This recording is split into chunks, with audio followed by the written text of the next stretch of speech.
These are the required tools for installing an intercooler on your Boost. Flat blade screwdriver, large set of channel locks, side cuts, small punch, 3/16 drill bit, 1/4 inch drill bit, 17mm socket, 15mm socket, 25 T Torx, 30 T Torx, 40 T Torx, 7/16 socket, 10mm socket, 7mm socket, magnet, 3/8 ratchet, long 1/4 inch drive extension, 10mm wrench, 7/16mm wrench, 13mm wrench, 3/4 wrench, 5/32 Allen, a Sharpie, a hammer, a ruler or tape measure, a rivet gun, and a drill. Recommended tools are a 1/4 inch drive swivel socket, a center punch, a 1/4 inch impact, and a 3/8 impact. First things first, let's go ahead and remove some plastics.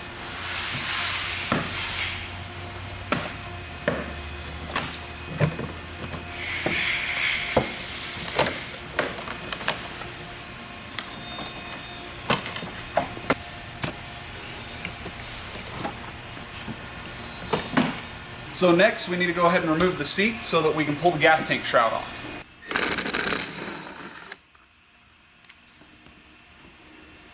So we're going to go ahead and remove the gas cap, and we're going to take the gas nut off of the gas tank.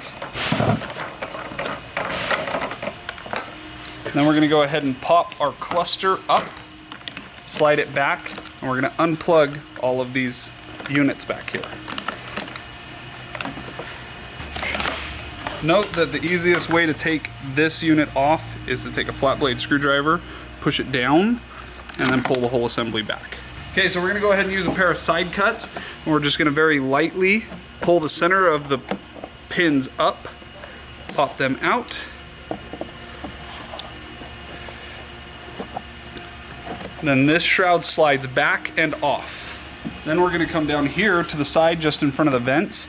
We're gonna pop up these clips.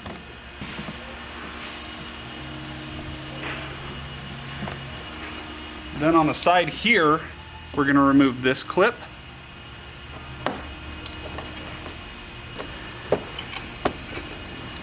Over here on this side, we're going to remove our secondary clutch tool so that this can slide out of place. Okay, now using our 40 Torx, we're going to remove the two bolts. And then we're going to come back to behind the gas tank on each side with another 40mm bolt. Okay, cool trick to make sure you don't lose your pull rope. Let's go ahead and pull it all the way out, as far as it'll go. Then we're gonna reach up underneath this little gold piece down in here, and we're gonna pull that rope through. Now, about right here, closer to the engine, we're going to make a loop once, and we're gonna pull the top of the cord that's going towards the handle back towards us, like this. So now what that does is when this goes and hits the engine, it stops against it, but won't pull. But when we go to pull on the pull rope, it's gonna pull itself out. Just like that. So one loop, pull it through, tighten it down, make sure the engine side can't pull that loose, then let it go onto the engine. Now the pull rope is holding itself in a position that we can remove this without losing the whole cord into the engine. So now we're going to go ahead and pull back the rubber shroud, pull our knot out of the pull handle, and we're going to undo this knot. The knot can either be untied or cut. If you cut it, it makes the rope shorter each time, which will make it not pull as far. And so it's better to untie the knot if you can. We're going to pull the handle off, pull our rubber shroud off, and set those aside. Okay, we're going to go ahead and remove the gas tank shroud now. In order to do that, you're going to want to pull it forward slightly and slide it back to ensure that we're not scratching or damaging the stock vents on both sides. Once you have it released from the stock vents, we're now going to go ahead and lift it over the gas nozzle.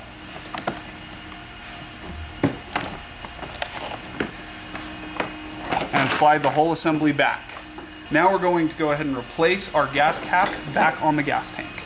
So now, just as a double precaution, in case that knot comes loose, we're also going to do another one just like that up here at the end of the rope. So once again, that knot, you do a full twist, pull through, holding your extra just hanging out. Pull it tight. Now if this hits the engine, it's going to stop and not want to go. But to undo it, we just grab our little end and pull. And now we're going to go ahead and remove the gas tank. We're going to start with these two 10mm bolts back here. Pop the nuts off. Take the washer off of both sides. Okay, now we have a 10mm bolt up here in the front of the gas tank. To help make it easy for us to reach, we have a swivel extension that we're going to put on. Okay, now we're going to go ahead and remove the fuel lines, the feed and the return. To do that, you pop the two clips back until the whole entire blue pin will slide back, and then you can lift. Same with the white one. There's a clip on each side. If you pry those back lightly with your fingers, don't use a flat blade, it'll pop open, and then you can lift it off. Now we're going to go ahead and disconnect the fuel pump power cord just by unplugging it.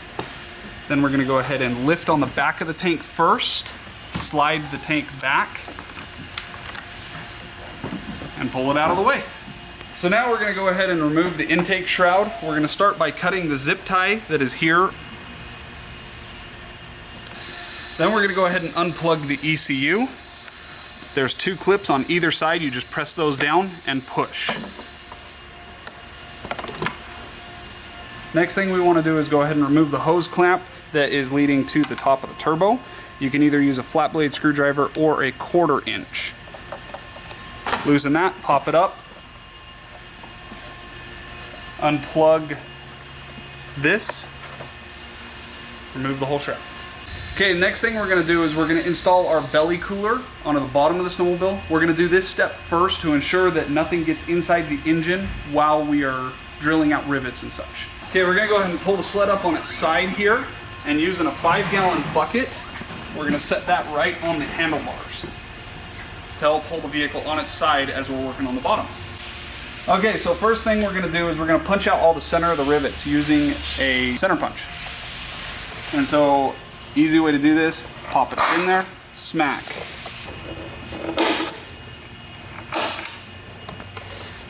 Using a center punch helps ensure that the core of the rivet gets pushed out, making it easier for us to drill the rivet out.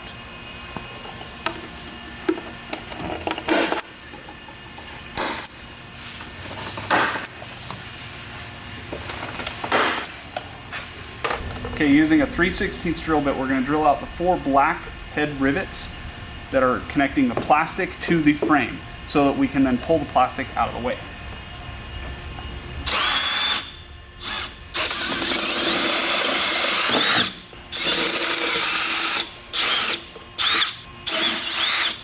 Note, if you have any rivet heads that want to spin, you can use a pry bar or a flat blade screwdriver, pry against the plastic to give extra tension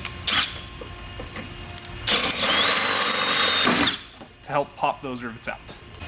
Okay, so to help the plastic come out of the way so that we can get to the other rivets, we're going to go ahead and remove this 40mm Torx bit.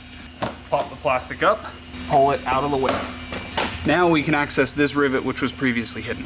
Okay, so now we're going to go ahead and remove the 4 black rivet heads that are connecting the left side plastic.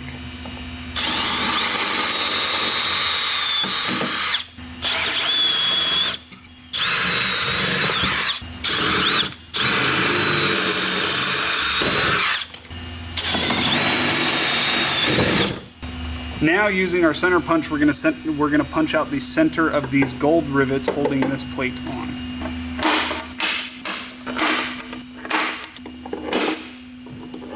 If you do not have a center punch, you can also use a small punch and a hammer. Now we are ready to drill out these with a 3/16 drill bit. Try not to drill too deep with these ones because you are drilling underneath the engine bay.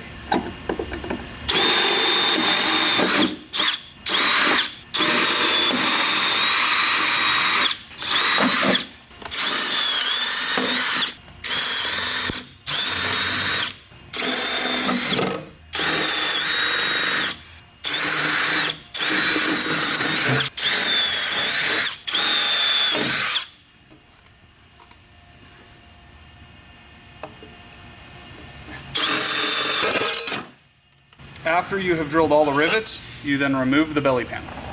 Okay, super important step is to make sure that you get all of the rivet heads back out from inside the engine cavity.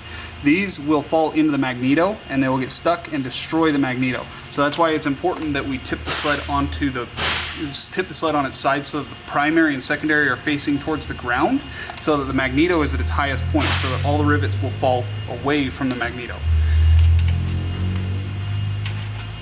Make sure that you count each one of these. For every single rivet that we have drilled out, we need to make sure we have one of these so that we know we got all of them. The total number of rivet backs that you will need is 18.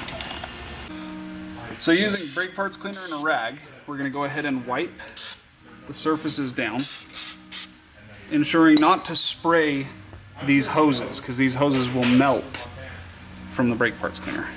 Okay, now we're going to go ahead and take our belly cooler, which normally mounts in this way, but we're going to go ahead and flip it upside down and line these larger holes up with these two rivet holes. Once those holes are lined up, we're going to go ahead and mark out these smaller holes so that we can then mark them and drill them.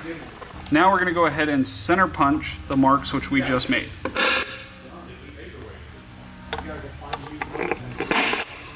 This one we can't center punch because it's between these two plates.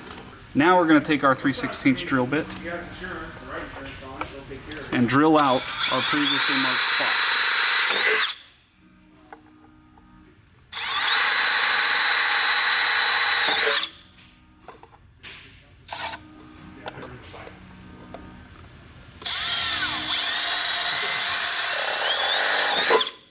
Okay, now we're going to go ahead and blow out the engine cavity just to make sure that there are no metal shavings in there.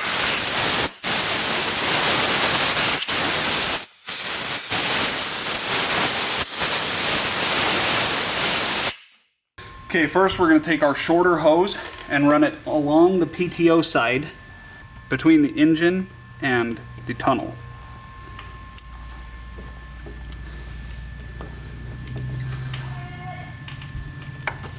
Then we're going to take our longer hose and route it this side of the oil pump, following the stock coolant line between the engine and the tunnel.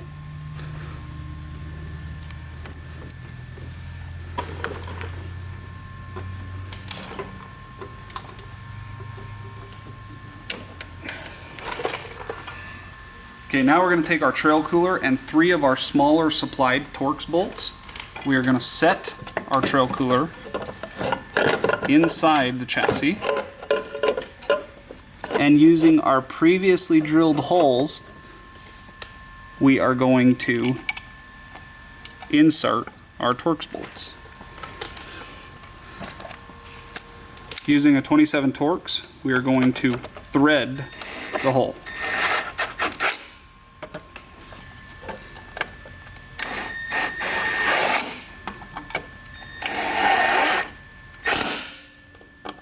Now we are going to connect our fittings to our water line.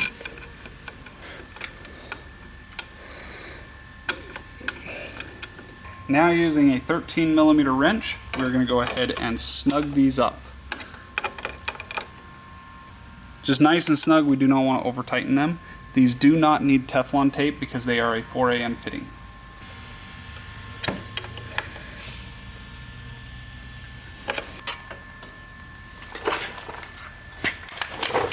Okay, now using our 2 remaining self-threading screws, we are going to go ahead and insert our plate, which is directional. It can go this direction, but when you flip it over, if you'll notice these 2 edges are shaped differently, this does not line up this way.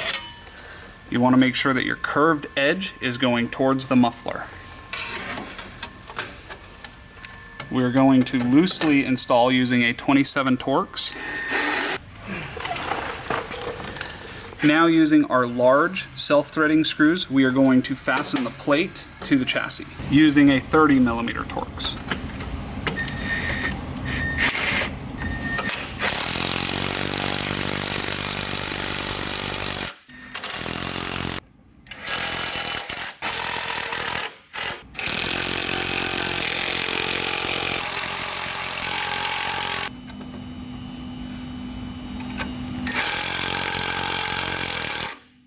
Once you have installed the 10 30mm self-tapping screws, you can then tighten all of them.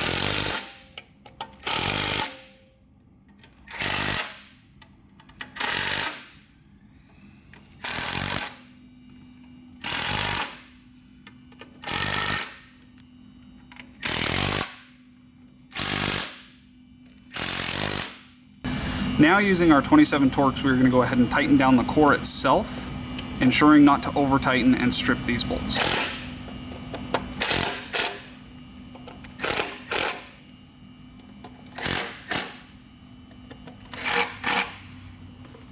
Now using a 30 Torx, we are going to use our remainder 8 bolts to fasten the plastics back down.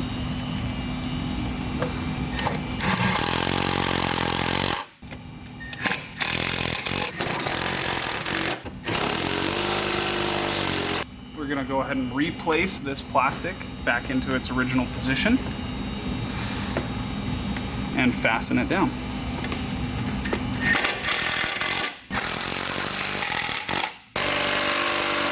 Last, we're going to replace this 40 Torx bolt to the side of this plastic.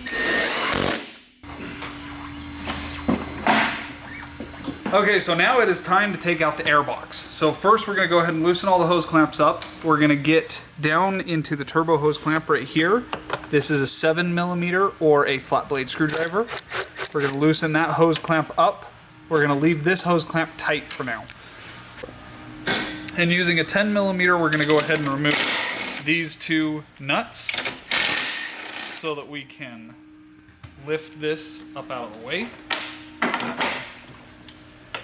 so that we can easily get to our clamps. And we're going to use a 7mm socket to loosen the 2 hose clamps that are connecting the silicone to the airbox.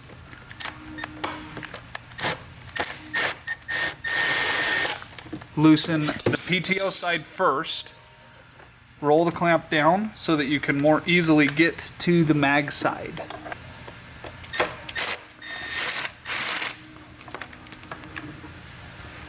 Now we're going to go ahead and pull the airbox back, loosening it from all of the silicones, and we're going to rock it one direction towards us so that we can use our 10mm socket and take the coils off of the top of the airbox.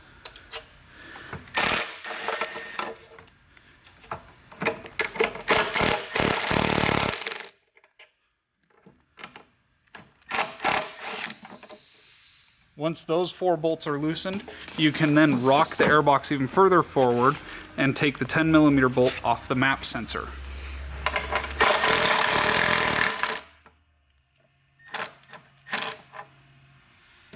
And remove the map sensor from the airbox.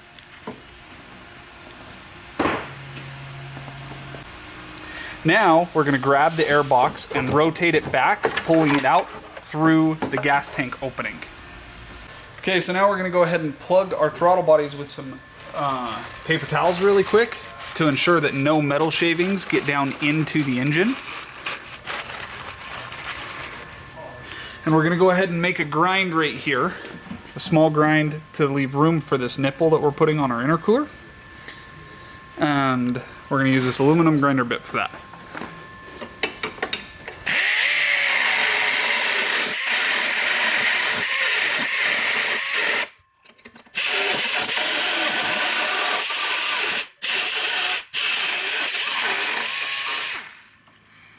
Just like so.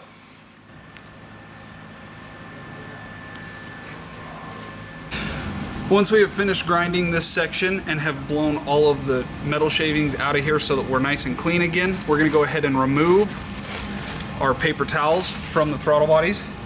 Okay, now we're going to go ahead and unconnect the silicone from the throttle bodies.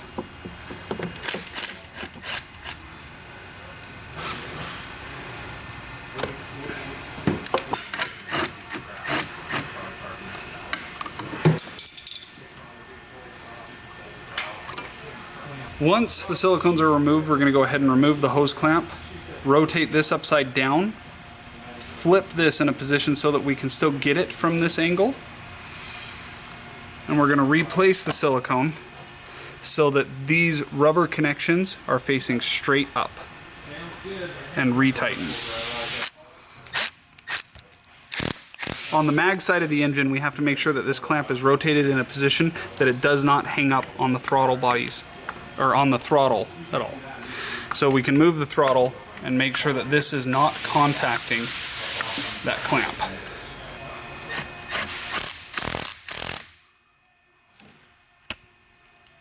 Sorry. That's good and clear. Now we can replace these clamps upside down so that this little notch in the clamp fits into this rubber mount. Just like so.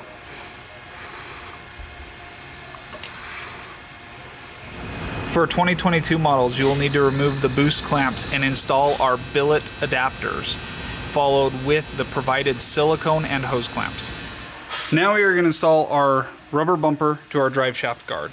We need to first measure this, so we're going to go off of this straight edge, 1/2 inch in, center of it, using this arrow as a reference. We're going to mark a spot right at 1/2 inch. Then we're going to take a 3/16 drill bit and drill out our previously marked spot.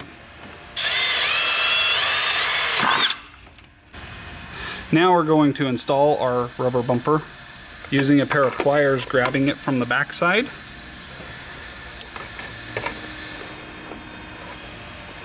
And pulling it through the hole.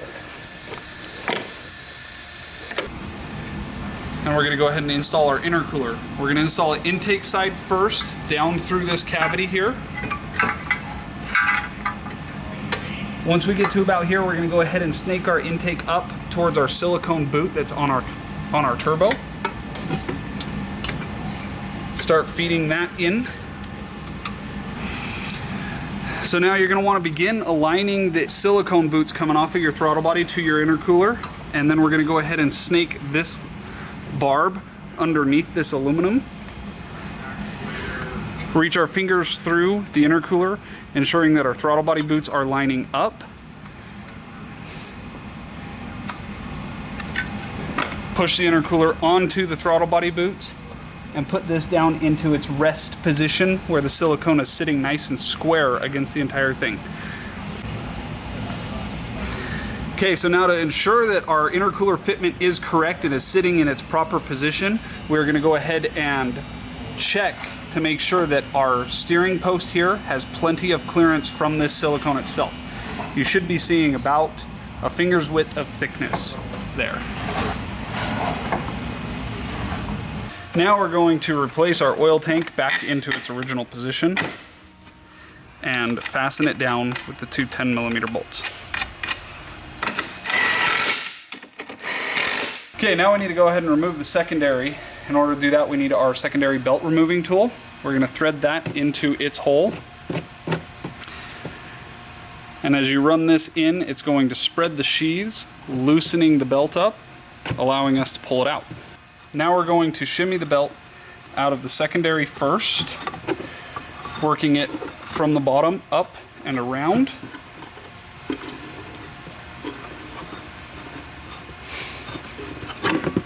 Then we're going to go ahead and roll it off of the primary.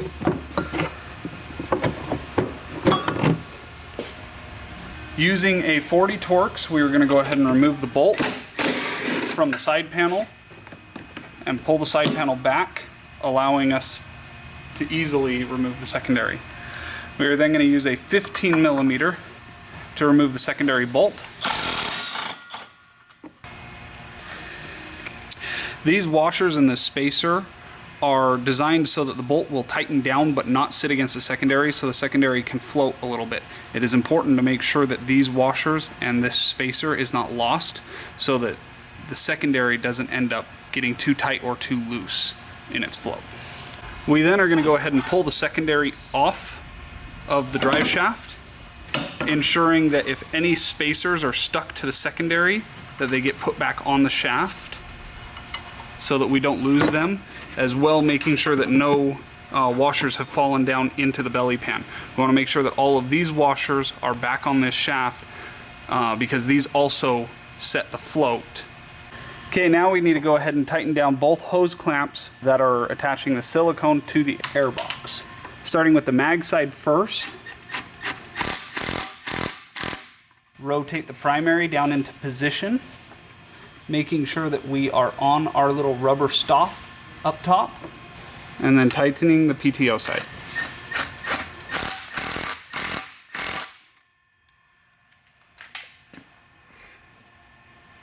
Okay, now we're going to go ahead and do a pull test on the airbox, just pulling back on it in several different directions to make sure it doesn't fall off of the boots. And we are good to go. Now we can retighten the hose clamp going from the turbo to the intercooler. Now we are going to go ahead and cut the zip tie that is on the map sensor that was on top of the airbox. We're also going to cut this zip tie up here. We are going to route our map sensor back to our map location that we have on our intercooler, place it in, and we are going to go ahead and install our supplied black Allen head bolt. Make sure that you're pushing down on the sensor so that we do not tear the O-ring as we are tightening it down, putting it in a cocked position. Now grab our zip tie holder that was on our taillight wire and reinstall it back to its original location. And using a supplied zip tie the map sensor up against the brake light wiring.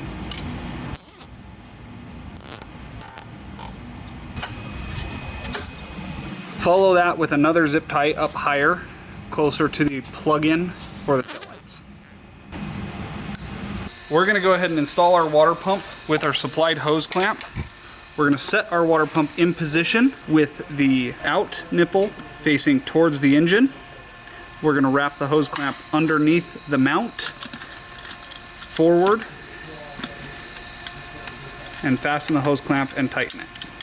Now we're going to go ahead and route the hose coming from our trail cooler to our water pump.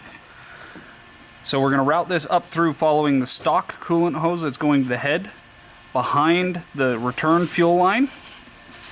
We're going to sit this in a position where we feel happy with it, and we are going to trim to fit using hose cutters. It's better to cut long and have to cut a little bit extra off than it is to cut too short. Looks like our fitment is probably going to be pretty good there. Okay, now we're going to go ahead and install our hose clamp. Push the hose onto the barb, fully seating it.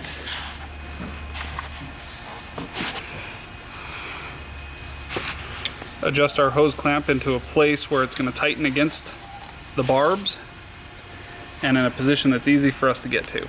We just want to go snug, not crushing the plastic barb that is on the water pump. Now we're going to go ahead and take a zip tie and zip tie our new coolant line to the stock coolant line that's coming from the head down to the throttle body.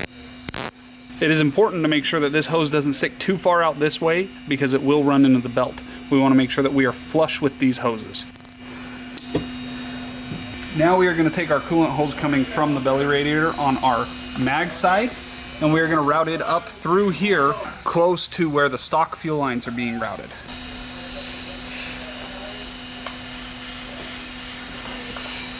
Make note, we want to ensure that our BoonDocker fuel line coming from our belly cooler is not going to rub against the pull rope in any way, shape, or form.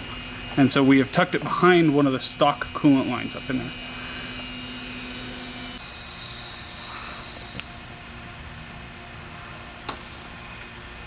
Once we have routed our hose following the stock fuel line, we're going to go ahead and wrap it up into a position that we feel like is a good length for us, making sure that we leave a little bit of extra in case we want to cut it shorter. And we are going to cut this with a hose cutter. Now we're going to go ahead and double check our length, and I'm going to go ahead and take off just a little bit more.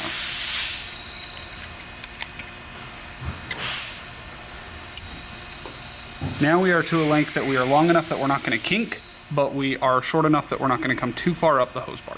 Go ahead and install your supplied hose clamp.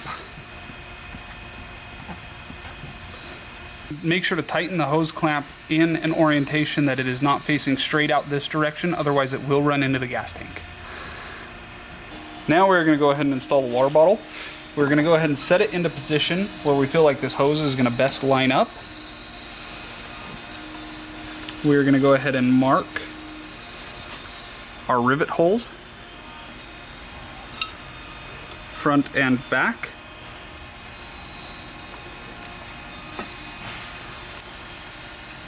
Using a 3/16 drill bit, we're going to drill our previously marked holes.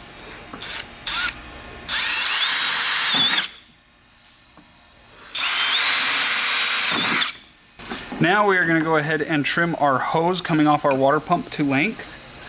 I'm going to say we're going to cut about that much off. Checking fitment, we're going to go ahead and put the hose onto the water bottle and verify our position. Looks like I need to trim just a little bit more off.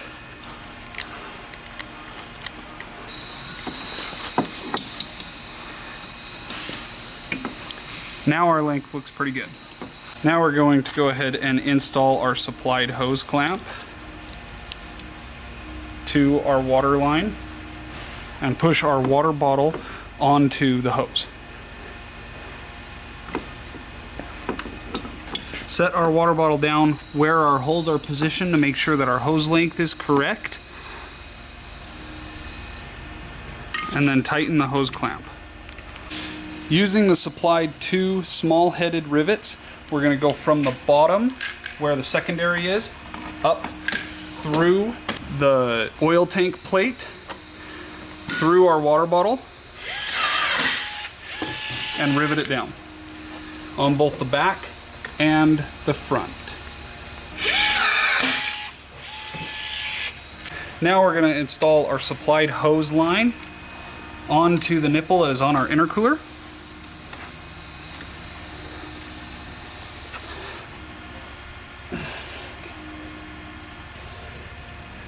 Tighten the hose clamp.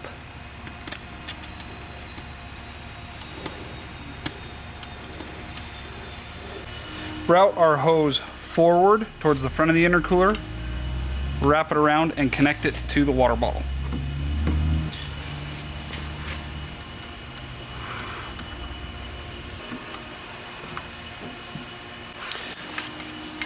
Zip tie the 2 hose lines together, ensuring that there's not a kink here or along this section here. Now we're going to go ahead and remove the stock intake reed off of the Airbox using a T25 Torx.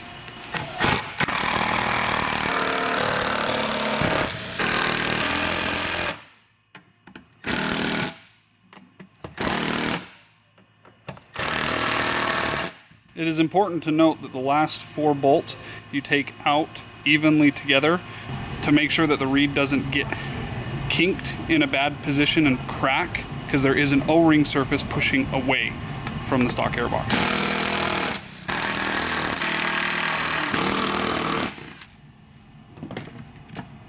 The sealing O-ring that is around the reed, you do not want to lose this. We will use this during reinstall. Now we are going to install the factory reed into our Airbox with these nubs fitting through these gaps. And then we're going to go ahead and reinstall the frog skin in an upright position. And using the supplied 10 Allen head bolts, we're going to fasten down the reed.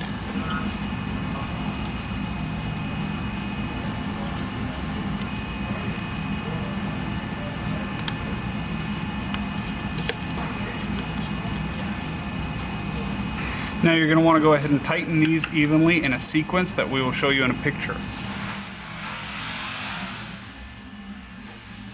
Now we are going to go ahead and install our coil relocation bracket. We're going to start with the mag side. We can follow this wire down and ensure that we're coming off of the mag side. Okay, so we're going to go ahead and install the coil from the mag side first onto the top position here using the supplied bolts and nuts.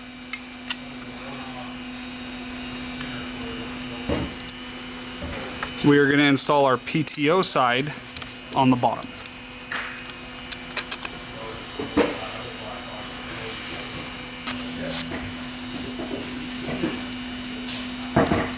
We're going to go ahead and tighten these nuts and bolts using a 7/16 wrench and socket.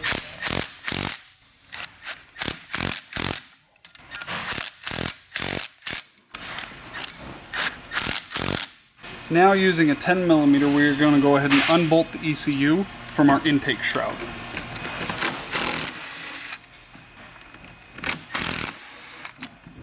We are now going to go ahead and reinstall our intake shroud onto the top, ensuring that our silicone is placed back on the turbo. Tighten the hose clamp coming from the intake manifold to the turbo. Now we are going to go ahead and reinstall the ECU with the coil relocation bracket just directly behind it. We're going to go ahead and remove the sticky part of the Velcro. Locating the holes between the coil relocation bracket and the ECU, stick the Velcro to the ECU. Using our 10mm bolts, reinstall the ECU to the intake shroud.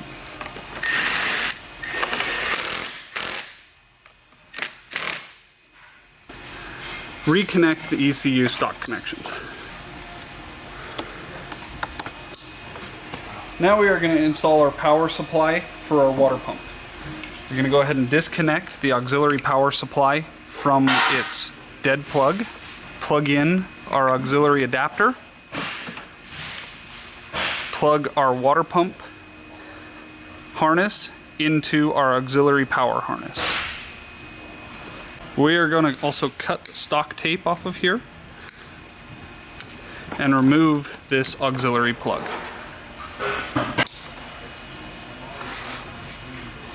Now we are going to go ahead and bunch the access wire up and zip tie this to the frame.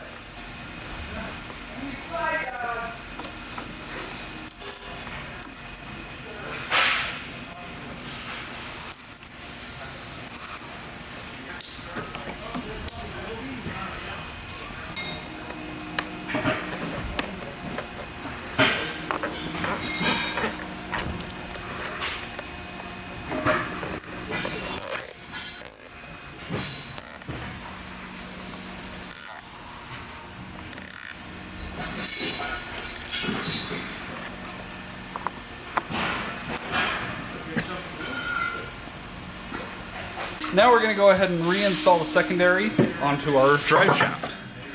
So we're going to slide it on in there, ensuring that all of the washers that were on the back are still there, and all of the washers and the spacer that were on the front are still there. Run it down with a gun, and then torque it to spec. Okay, we're going to go ahead and reinstall our belt, ensuring that it goes back on the same direction it came off. From the factory, they always come in a position so that you can read it while the belt is sitting in its correct position. We're going to wrap it around the primary first, and then coming from the top of the secondary, pushing it down, wrapping around, back down into the secondary. Now we're going to go ahead and loosen our belt removing tool and wrap the belt around the secondary, spinning it to ensure it doesn't bind.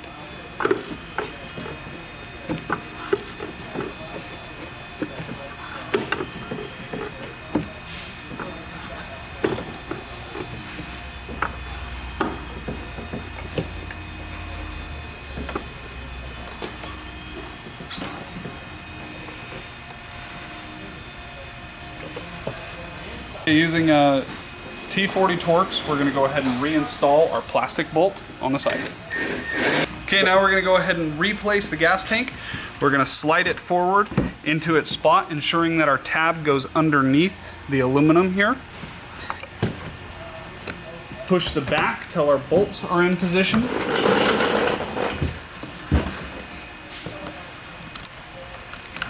We're going to come up here, plug in the power supply for the fuel tank, plug in our fuel feed line and our fuel return line.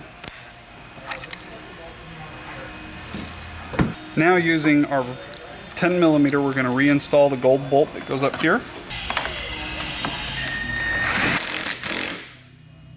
And on the back of the gas tank, we are going to reinstall our washers and nuts.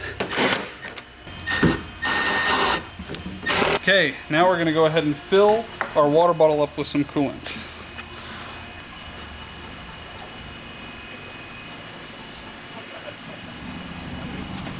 Okay, now we're going to prime the system by turning the water pump on. You can do this by just starting your sled, but we are going to power up the water pump using a battery.